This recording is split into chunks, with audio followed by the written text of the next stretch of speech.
Thank you guys for being a part of College Knowledge. If you or anyone you know is confused or worried about planning and paying for college, please visit us at elitecollegiateplanning.com and book a free consultation. Welcome to the College Knowledge Podcast, sponsored by the College Planning Network and Paradigm Financial Group. Whether you're searching for that right fit college, applying to college, or figuring out how you're going to afford it all, you're in the right place. You'll hear from deans, admissions counselors, student athletes, and scholars from esteemed universities and colleges around the country. We'll dig deep to uncover their insight and unique experiences. So whether you're a student gearing up for college or a parent with college-bound kids, sit back, relax, and listen. Like you, we have lots of questions. Our guests have the answers, and we're excited to share them with you. Let's get started. All right, welcome back, everybody, to College Knowledge. I'm your host, Dave Kozak, alongside my co-host, Mr. Joe Kerins. Today, we have the distinguished pleasure of interviewing Julie Yindra, the Director of Student Access Services at Hofstra University. Julie, first of all, thank you for coming on the show. We're excited to talk about this subject matter. It's my pleasure, gentlemen. Yeah, it's something I don't think people know enough about, so it's going to be awesome. Why don't we start right at the top? Student Access Services. What is that? And what do you do for students and families as they're coming to the university level?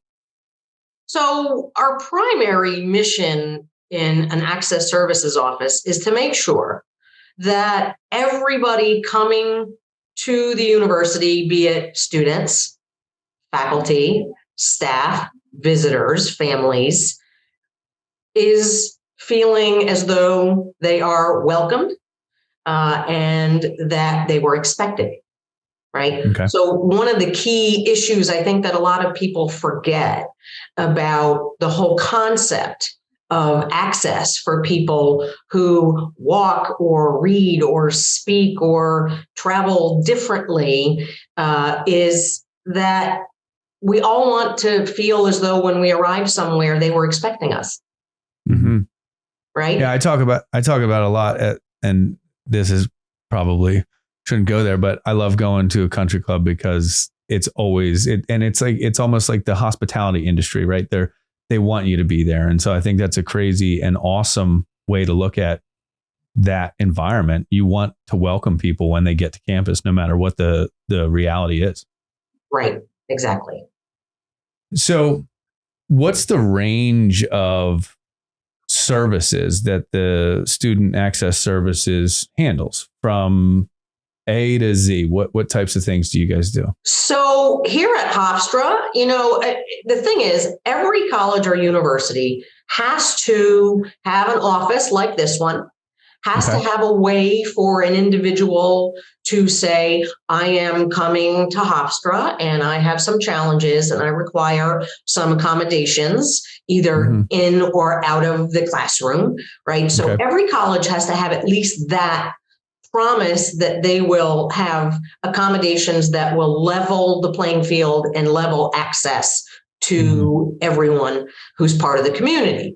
But that's sort of where the similarity ends, because every college or university handles that, does that differently, depending on what kind of school they are, where they're located, how big they are, right? So what happens when you come to Hofstra is we have in our office, I am, first of all, very blessed to have a large staff, right? I have 7 full-time professionals working in student access services, and then a variety of interns and graduate assistants and other folks that are helping us provide services. So we are providing everything from, hey, I'm coming to Hofstra in the fall and I have a mobility challenge and I need a wheelchair accessible residence hall room and bathroom, to I am a student with a learning disability and I require access to alternate format textbooks, and I require, a different way to take exams so that I can use technology, screen readers, those kinds of things. So we run the gamut here at Hofstra. So we are the first point of contact for someone to say, I'm coming and these are what I think my needs are. But the other thing is that we are also very well versed in talking with students and their families who may not know exactly what they need before they get here, because the environment, right, is different in college than it was perhaps in high school. So even if you were a student who, had a recognized disability, had a 504 plan or an IEP, or were receiving some kind of specialized services, because the demands of the environment change when you go to college, it's entirely possible that you may need and may qualify for lots of other things in the college environment that you didn't really think of when you were in high school. And I'd imagine some of that goes to not just the education, but the independence that college kind of provides, as you're now living on your own in a community, as opposed to having the parental support, the transportation support, et cetera. And, Hofstra obviously is in an urban area. So it's not like you're going, and we're outside of Philadelphia as we're talking right now. You're not going to some rural campus. There's a lot of hustle and bustle. There's a lot of action. So it presents even probably more challenges at a school like Hofstra. And you guys are, I would imagine, probably a well-oiled machine in that, because you have to be with the type of environment that you're in. Yeah, we are. We're the largest private university on Long Island. So we have a population of about 10,000 students between undergraduate and graduate students, thereabouts.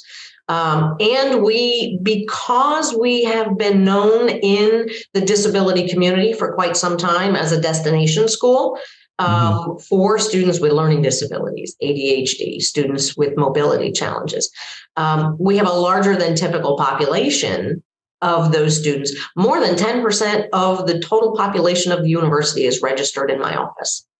Wow. So we do have a lot going on.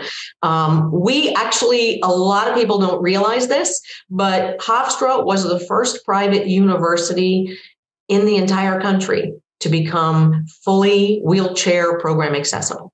We had students that were wheelchair users in the late 1960s and early 70s that were living on campus and pursuing degrees at Hofstra when this was almost unheard of. Long before the Americans with Disabilities Act that, mandated that we do certain things, we were in that universe of wanting to provide that welcoming, universally designed environment for all kinds of learners. Yeah. And I think it's also interesting too, because having that head start, or, drawing that line in the sand saying, we're going to do this, the progress made, progress takes time, right? So you guys are ahead on the time standpoint. Is there a commonality? You said, your comment was that's where the similarities stop. Everybody has the department, right? Obviously you guys have been at this for a long time. Are all schools trying to get to a place where they can support the not just the accessibility from a mobility standpoint, but the accessibility education standpoint? Or is there a clear group of schools that are kind of leading the way in this? And I know Hofstra is one of them for sure, but I get families all the time with the IEPs, and they're trying to figure out what's a reasonable place to go. Is there a subset of schools? So it's interesting that you asked that question. And this is sort of how I describe it. So I describe it like a pyramid.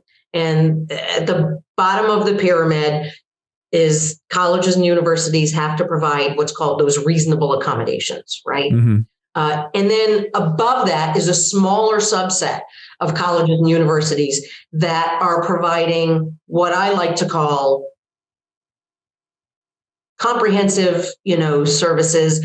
They're providing services that are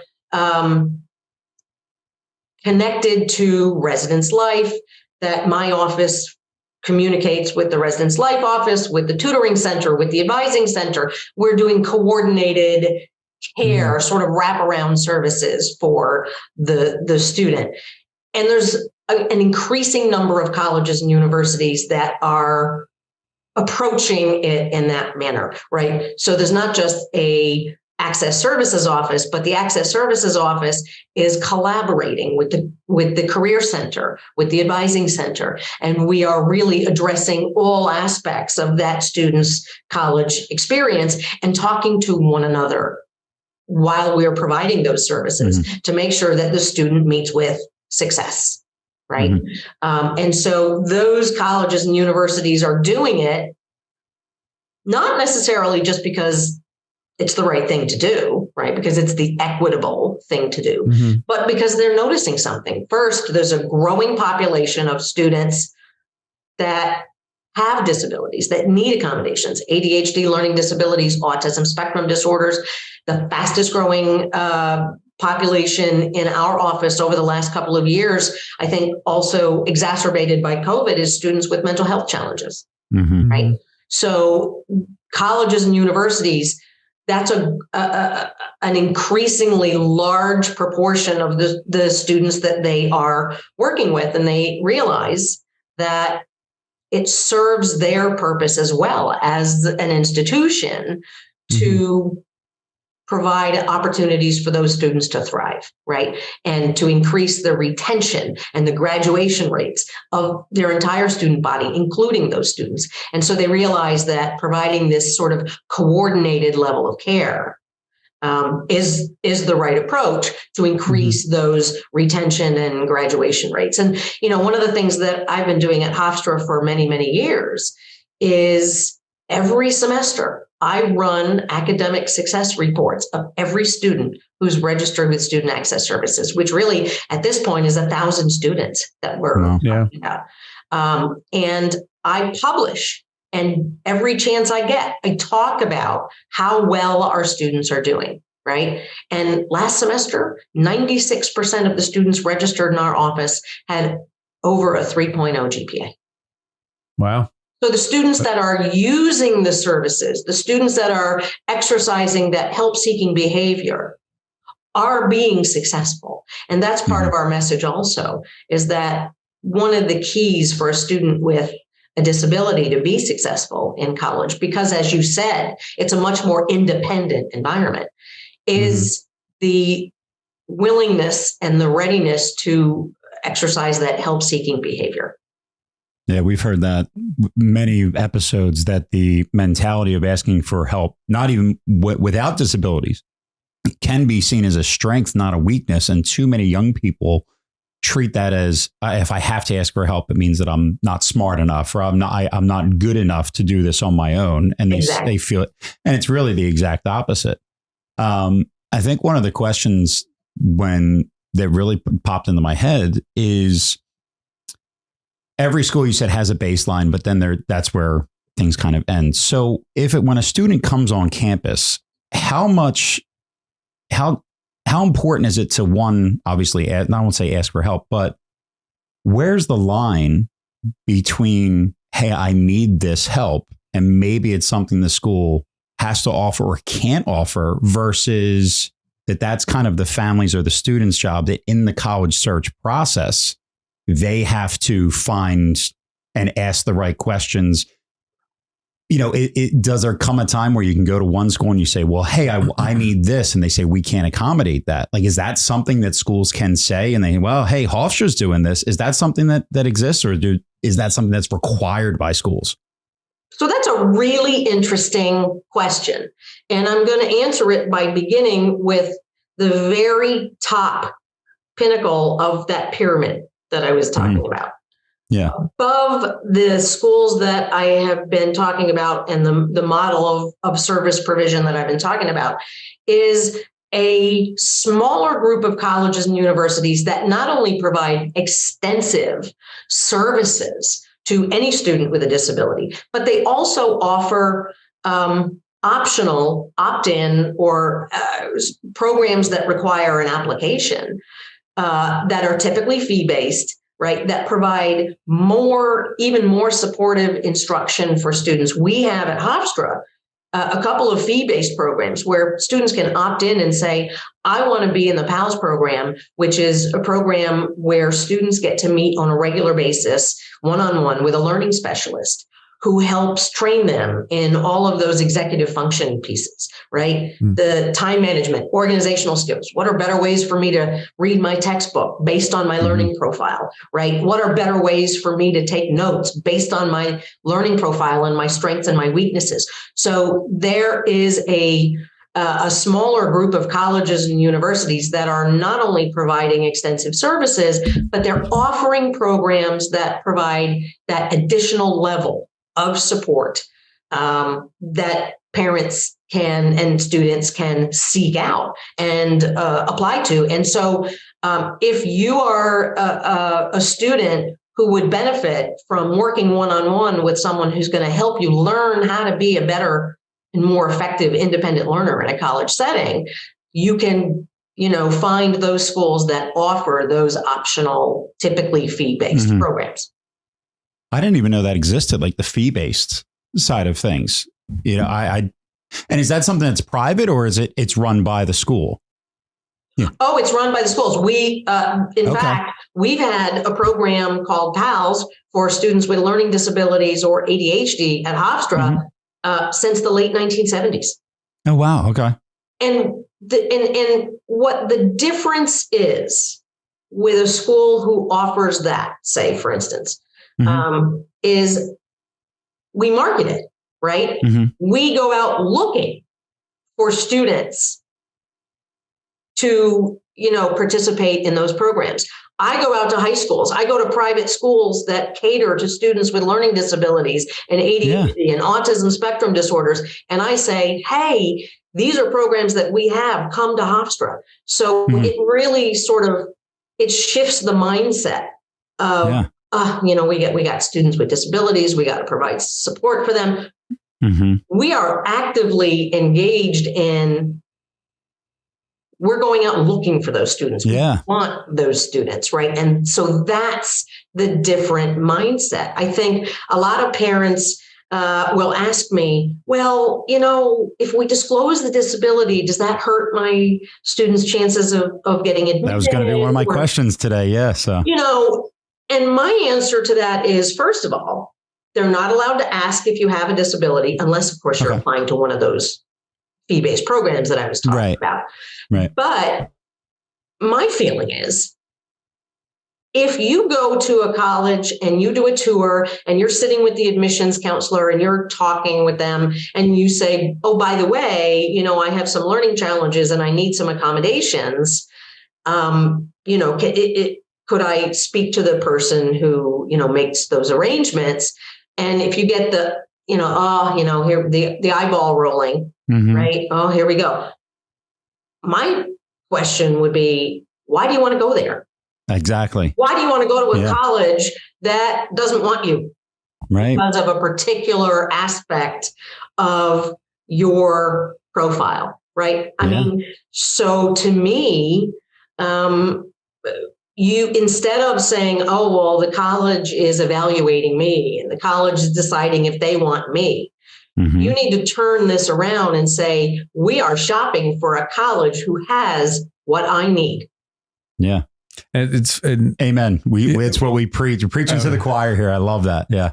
We always say that don't fall in love with a school until it falls in love with you is our expression. And the idea, and particularly in the disability realm, right? You can't just choose it. Like, let's say you get into one of the top rated schools in the country. And I will argue that ratings are garbage as far as it is concerned. But let's say you get into it and you're so tied into pedigree that you go to a school that's entirely wrong for you. It's a waste of money. It's a waste of time, and it's a waste of a brain, because the demoralization of having to transfer or having to drop out or whatever it may be it just doesn't make sense. So in all cases, I think it's incredibly important that you understand how the school feels about you before that and what they are going to do. That leads me to a conversation that I've had with so many parents with students with learning disabilities in particular in the public school system, where the parent has to be like a massive advocate to get some of the support necessary to have that child excel. And it becomes an exhaustive effort at the parent level to do it. Is the college world different? And I know you can talk specifically about Hofstra because that's where you are. So I just want to understand how difficult, rigorous, or painful is it to get support when you need it? So actually, that depends. Okay. Right? Most of the answers to most of the questions in my professional life are it depends. Yeah. And it depends because look at it. All right. So look at it this way. I used to tell parents, you can find out about the scope and the breadth and the welcomeness of disability support services at a university by doing a number of things. And one of them is a thing I call the click test, right? If you're looking on the website, right? The old Tootsie Pop commercial where the kid comes up to the owl and says, how many licks does it take to get to the center of the Tootsie Pop, right? What? Right? So how many clicks does it take on the university website to find me? Yeah, right? Got it. Because if they're hiding me on the website, they're probably hiding me on the campus. I have been on college campuses where the disability support office, whatever it's called, the access support office, is in the basement of an administrative building at the end of a hall and the door is closed. Mm-hmm. You don't know what's going on in there. It's like, people will say, well, I don't know what goes on in that office, but a student comes out and they have a piece of paper that says that these are the accommodations that they get. It's kind of like, the making sausages thing. I don't know what's going on in there, but, our office, because perception is everything. My office is in the atrium of the main floor of the student center, right next to the bookstore. Right next to the big Pride Hofstra sweatshirts, right? Welcome to Hofstra. And hey, if you have a disability, you're all welcome here, right? So that's the message. So part of your shopping, not all of it, but part of your shopping when you're doing that college search is, where is the office? Who's running it? What is the experience and the professional? What's the professional experience and preparation of the people who are in that office? Because when I first went in, I have white hair, so I've been doing this for a while. When I first went into this line of work, it was usually something that there was a dean of students office and there was an associate dean who did, conduct issues. Oh, and part of your repertoire, part of your job is you're going to be the person who's going to be the ADA compliance officer. You're going to be the person who's going to review documentation and grant accommodations. What does that person know about disabilities? Yeah. What is their background? How do they, so you want to find out, how big is the office? How many students do they serve? I have students and parents that come to my office and say, so my student has Lyme disease. How many students have you had experience with that have Lyme disease? Right? So these are very legitimate questions because you want to make sure that the people that are going to be providing support to you understand your disability and understand how to help you be successful.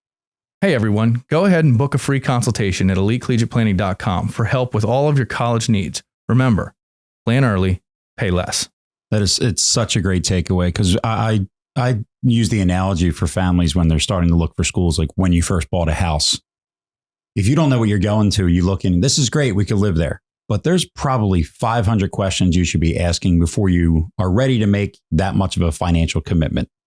And when you visit a school, way too often families visit a campus and just get the overall feel, but they don't ask extra questions. They don't find out if it truly is a fit. So whether it's something with a learning disability or something that your student needs, or there's a passion that they have, you have to go that extra mile. And I love the idea of how much does the school promote that, like that, the dark hallway or the basement. I'm thinking of the scene from Office Space where they can put the guy in the basement. Like, yeah, that's the area. But man, that is a great takeaway. Just what is the general feel, the clicks on the website? Because parents ask me all the time, how do I know? You're right. It's so common. Where do I find the schools that are more accommodating, that have those services? Is there a database that I can go to know, hey, if that you mentioned that pyramid, where do I find the schools that are at the top? Is it more just the rigorous work that we have to go to each campus that may be a fit and do the work and find out where they fall on that scale? So that is a great takeaway, which leads me, is there a database? Is there something out there that schools that are kind of higher up? There are some college guides that focus on descriptions of programming and supports for students with disabilities. The KNW guide is one. The Peterson's guide is another. The Google machine is a great thing too. If you Google what are the 50 best colleges in the country for students with learning disabilities, you'll get a pretty good list. Like U.S. News and World Report does a lot of, ranking of schools based on a lot of different criteria. You can Google, autism.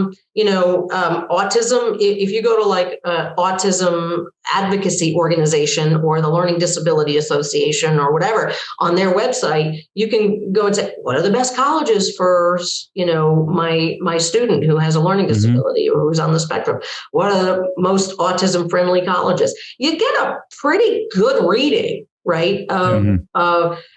Because again, if you are a college or university who doesn't want to be on one of those lists, you won't be. Yeah. Yeah. So obviously there's a clinical component to all of this that, whether it's through testing or proof or and I know historically and I use sports as the analogy here because that's what I know and that's how I do it. But when you're getting recruited to play a sport at college, the college doesn't want to hear from your parents, right? They want to hear from the student, the athlete. They want the athlete to self-advocate. They're looking for that. And when I think about the disability, there are neuropsychological educational evaluations. There are all kinds of tests and things that you can get. And then there's, the Office of Vocational Rehabilitation, and there's all these different bodies. How much do you lay out the clinical side of this as you're trying to make the accommodation from the university level? So that's one piece, right? So we're looking at three pieces when we are determining an appropriate set of accommodations and supports for a student. First thing is that diagnostic documentation, right? What's the diagnosis, but not just what's the diagnosis, because okay, so I have a diagnosed learning disability. That actually tells me as a practitioner very little, because every single kid with a learning disability is different from the next one, right? So when I'm reading that documentation, I'm looking for what are my cognitive and academic strengths? What are my challenges? What are the challenges in a typical academic setting that I need to be aware of in terms of how to address those issues for the student, right? So I'm looking at all that. Then a student actually fills out an application and says, here is who I am. Here is what I think I need, right? Here are the accommodations that I believe would be helpful to me. So we're looking at the documentation. We're looking at what the students cognizant of in terms of their own personal awareness of their disability and how it impacts their learning. And we recognize that that's a developmental process as well. 17-year-old students might have a different answer than when you're 20, right? And so we are aware, but we want to see, what does the student think they're going to need, right? Yeah. Every summer, I get a call from a parent who says, my son's coming to Hofstra in the fall and he has ADHD and he needs accommodations. He needs someone to take notes for him and he needs extra time on tests. And I need you to do these things for him, but you can't tell him. Oof. Because we haven't told him. Right. And so the best piece of advice that I can give to students and particularly to parents is do not send your students off to college without a rich knowledge of who they are as a learner, and not just what their challenges are, but what the strengths are. What are their strengths? What are their gifts? What do you love? What do you care about? Because that's when I talk to students about, their major, right? more often than not, this happens, right? I had a student in the fall who came to see me. She didn't register with Student Access Services when she first arrived. She said, I'm going to go it on my own. I can do it, right? And she struggles in her first semester, really has some difficulties.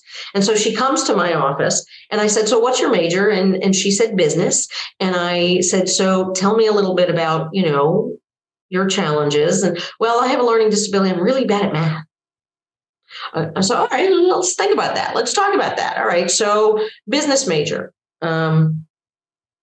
business statistics, business calculus, accounting, right? What are we doing here? And so I talked to her and I say, so why are you a business major?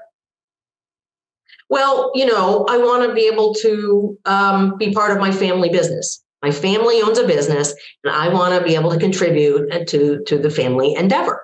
And so I'm a business major. I said, okay, well, what's your family business? And she says, real estate. And I said, oh, well, that's interesting. Okay, let's talk about that. So let's talk about what classes did you really like in high school? She said, well, I was really good at photography and painting. I'm really good at art, but you can't really do anything with that. I said, no, wait a minute. Why don't you go back to your family and say, you know what I'm going to do? I'm going to major in fine art. And here's what I'm going to do for you. I'm going to be the person who goes into all the properties, takes all the pictures of the properties, sets up the listings and the websites, and does the logo and all of the graphics and everything for the business. I'm going to be your glossy real estate listing person, and that's going to be my contribution to the family business. And when I said this to her, she just lit up. I can get a degree in art.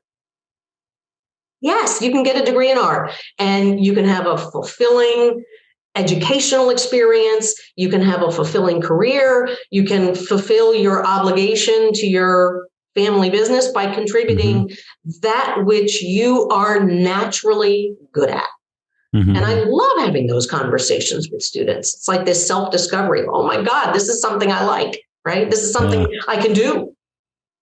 Yeah, I think in a lot of instances that connection's not made to. I talk about it in our business where we got a lot of people doing a lot of different things, and the wide array of jobs in any business is going to attract people from different backgrounds and different skill sets. And we've got a marketing team, we've got creative people, I've got Niall who does our production and his video and audio, and but we're a college admissions and financial planning firm, but all of these pieces matter in the scheme of things. And I think that is something that we're not doing at a young enough age, in my opinion, across the board. Just that self-awareness is huge, right? We use a strong interest inventory from Myers-Briggs to help spur the conversation with students at 15, 16, 17 years old to it's a interpretive report. So it tells you your likes and dislikes, essentially. And it tells you your interests. And some of those interests are vocational and some of them are avocational, but you have to know what your mind, body are going to like in doing it and pursue something that is aligned with that. Doesn't mean, listen, I always say every job is a job, right? Work is work. Whether you love what you do or don't, it's still work. You still got to do it. You got to perform tasks you don't want to perform, and you got to do things that you really love. So it's a lot easier to do those things if you're in the sphere that you should be in. Question back on the kind of, you were talking about the clinical piece, the diagnostic piece, and then the self advocacy and interpretation of the student's application. What bearing or importance does the IEP or the 504 or what was done at the high school level, is it important at the college level? Will you take that, analyze that, and kind of use it as part of your metric? We will take that as part of the documentation. It's generally not considered to be sufficient documentation because often it doesn't tell us enough about the diagnostic profile. It just says this is what we're doing. But it is useful because it tells us what level of support the student was receiving when they were in high school. So suppose, for instance, we have a family that comes in and they tour Hofstra and they come in, they talk to us and they say, well, we're not really sure whether my son needs the PALS program, right? That extra level of support on top of, the typical array of services that we provide. And so one of the pieces we look at is, well, let's look at how much support they got when they were in high school, right? Because that's a relevant, that's a relevant piece of that puzzle. If you have a student who has someone working with them every day on sitting beside them and making sure that they're getting their homework done, what on earth makes you think that when you send them away to college, all of a sudden you're going to be able to do that without someone checking in on them? Yeah. You mentioned early that there are some big differences. There may be services that you did not get in high school that are available in college. What are probably the biggest ones that you want to make sure parents are aware of, that there are some differences between the support? So in the K-12 system, for the most part, a big emphasis is building skills, right? Continuing to teach the reading, getting better at the reading comprehension, reading decoding, doing the math, the basic skill stuff, right? Writing, from the very basics of writing up through, the mechanics of a more sophisticated level of writing. When you go to college, we are going to say, so this student, say for instance, the student has a learning disability, is dyslexic, has a great deal of difficulty making meaning out of the printed word. Well, at the college level, number one, we're not teaching the student how to read any longer. We're assuming the student can read and digest material. So what my job then becomes is, I don't want the reading decoding issue to be an impediment to the student in terms of absorbing all of the material in the biology class and the history class and all these other. So I'm going to provide electronic text and let the student listen to it, because it's no longer at the college level my job to teach the student to read. It's to help him figure out how to circumvent the thing that's getting in his way, that barrier, remove the barrier. Is the objective here. So we have a lot of students also who are not accustomed, when they come to college, to coming in and sitting down and having a person in a suit in the front of the room talk for 2 hours. And have to, I have a lot of students who can either sit quietly and pay attention and listen and absorb the lecture, or they can take copious notes, but they can't do both things at the same time.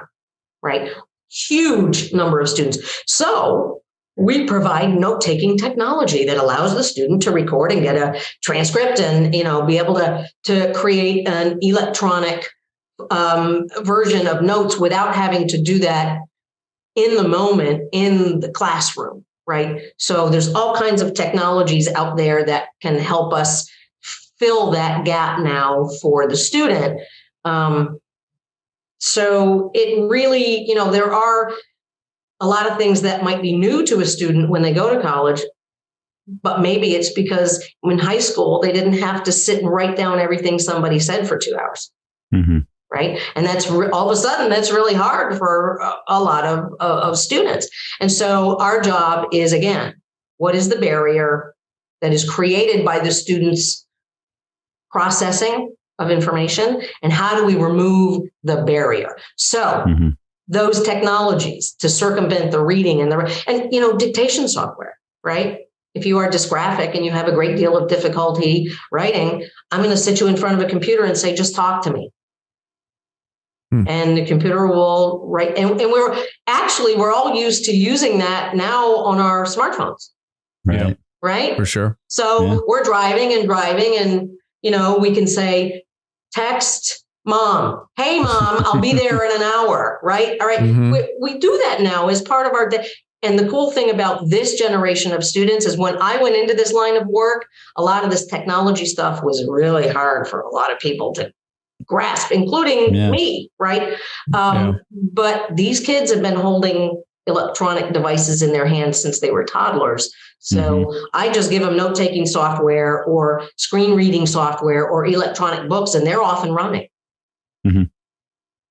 So I want to ask another question in relation to, I'm going to put it in terms of athletics because, again, it's what I understand and what I know is sometimes you've got a really good prospect in, I'll use baseball as an example, and but they're just not ready at they haven't had their last growth spurt. They're some reason they're good enough to play. But man, another year at a junior college will just, make them the cat's meow and then they can go and do the 4-year. Is there any intermediary step for, and I'm thinking specifically, we have some schools around us that are just lights out for students with learning disabilities. They're private schools. They're not cheap, but they know what they're doing and they do it and they get the student to the level. And then I'm also referring back to the IEP, which is the Individualized Education Plan, where I always assumed the goal of the IEP was to teach differently, get to the same end result to the best possible. Meaning, if you're taking an individualized education plan and you have a student that needs to overcome some things, the goal at the end would be they have the knowledge and the basis. But that's not going to work for everybody. They're not all going to get there, right? Is there a mid-step that makes sense for people, or is there anything developed like that, like there is junior colleges for, the athlete? Yeah, I think we have a cultural problem in this country, and that is that we make the assumption that when people are 18, they're ready to do this. Mm-hmm. And I'm going to use an expression that my mom used to use, right? Some of us need a little bit longer to cook. Yeah. Right. And a lot of folks like me, right? I went off to college and did not do well in the beginning, right? And I had to, I had to shift gears and I had to change and I had to learn some things and I had to, dust myself off and go at it again. And I did it. And maybe if I had waited a year and done a gap year and done, because here's the thing. Say, for instance, a typical 4-year liberal arts residential college, right?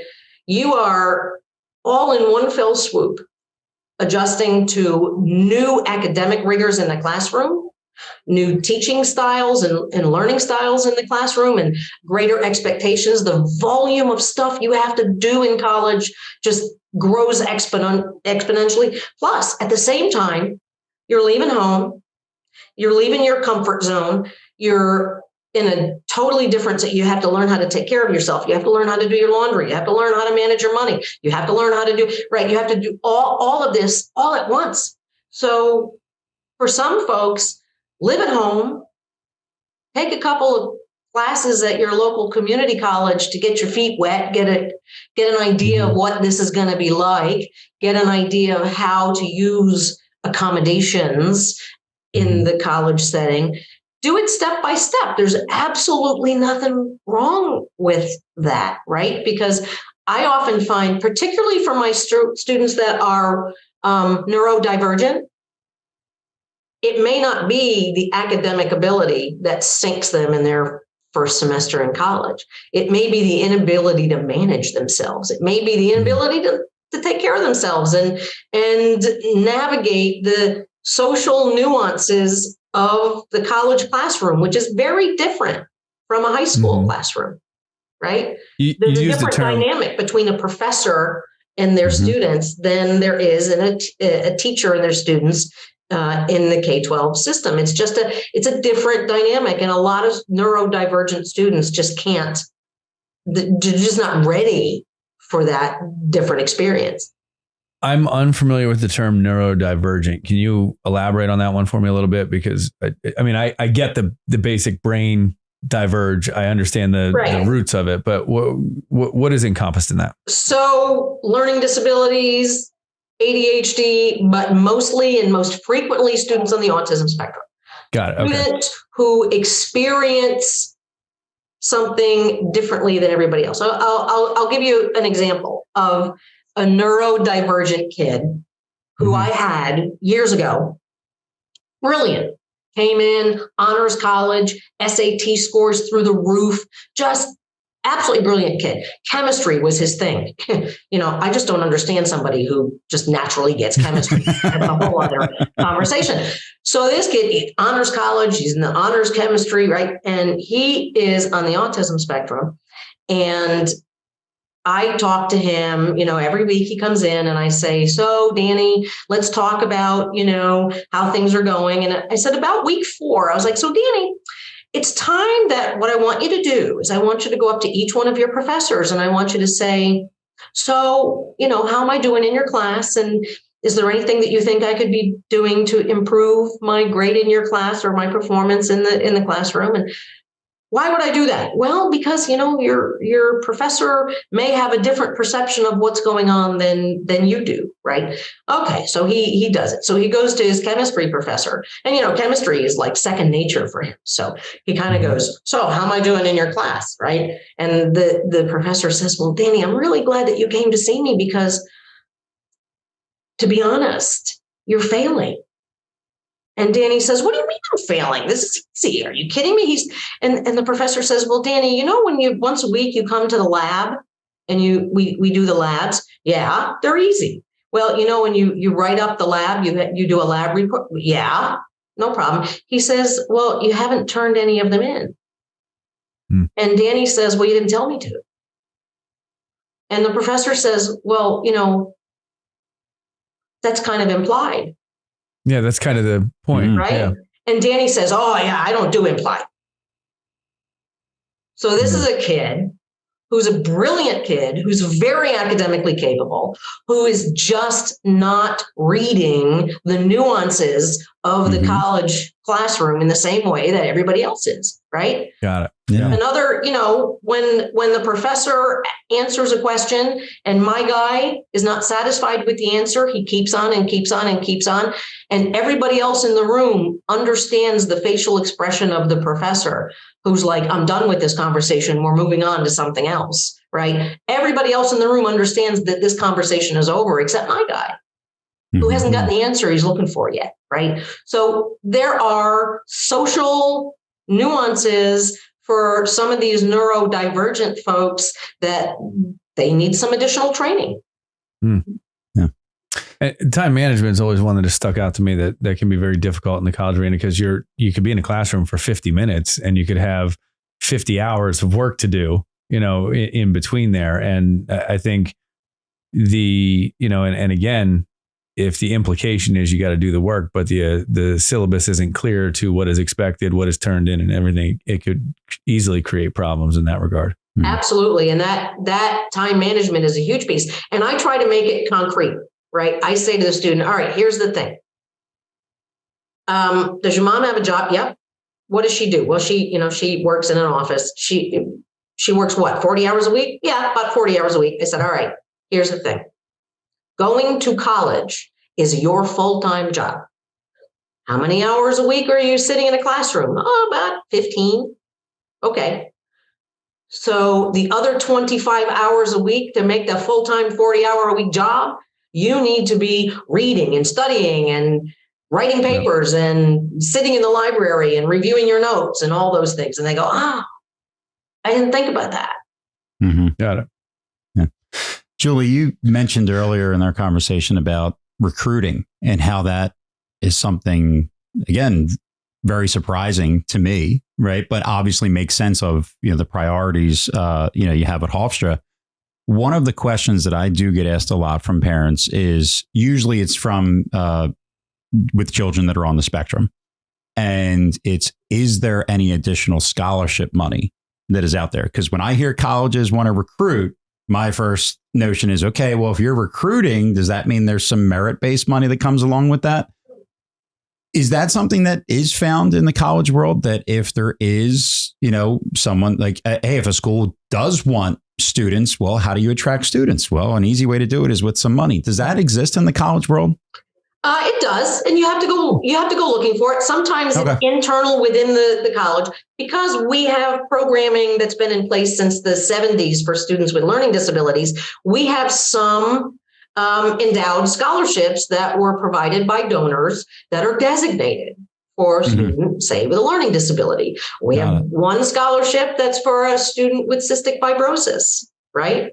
And we have, because that was what the donor wishes were, right? We are also connected with the Craig Nielsen Foundation, which is a foundation that provides lots of funding for all things related to spinal cord injury.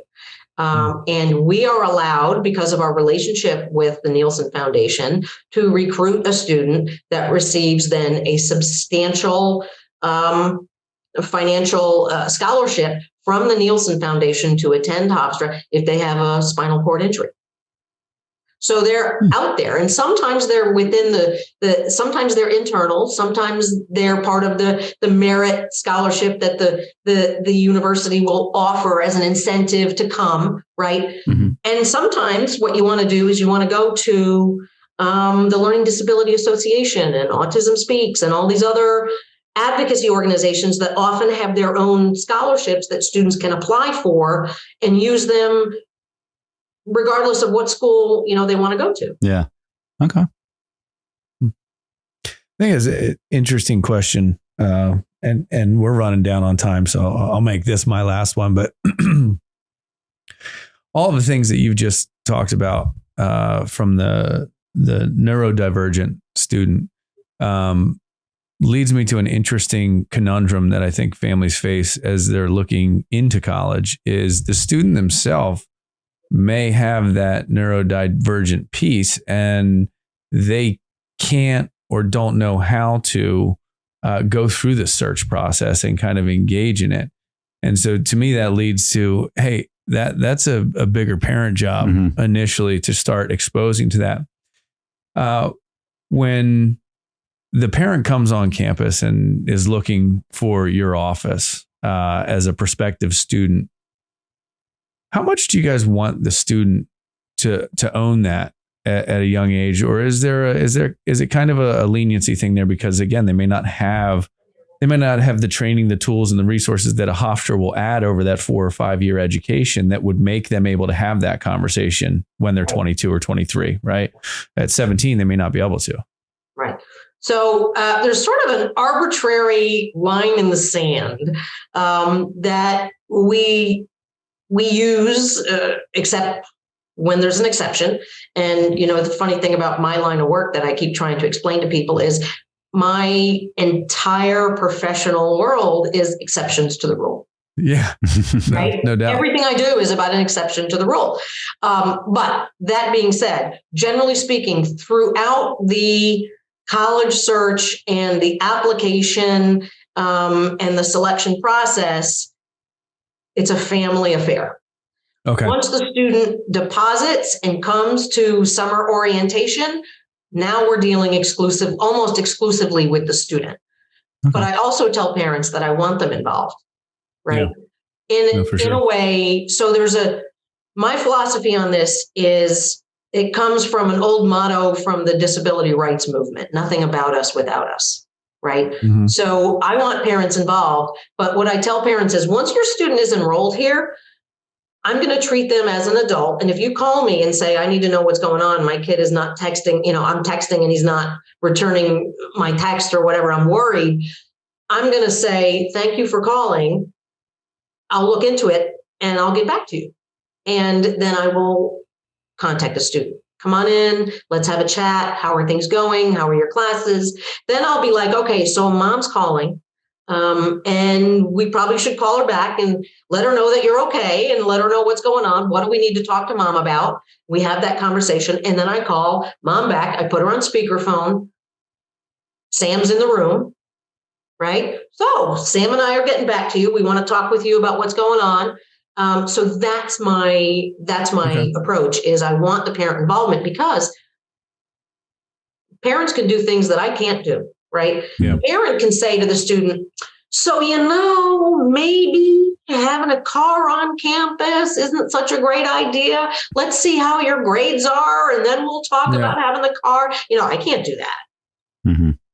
So I swear this is my last question now, but your answer led me to another one, which is orientation. And all schools do a different model of orientation. I had a week-long orientation when I went to Franklin and Marshall. I know schools that do a day.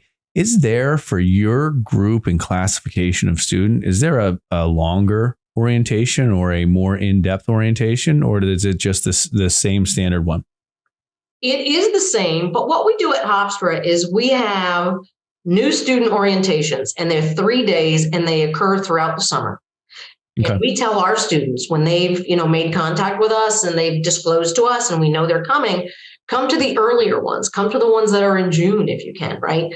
Part of the new student orientation for those students is a meeting in our office to talk with our staff and to review their file and talk about accommodations and get that relationship with the student started so that we can be part of the conversation about, let's talk about, when you go to talk to your advisor, how many classes do you think is a good idea for you to take in your first semester, right? So we're sort of getting to know that student early on.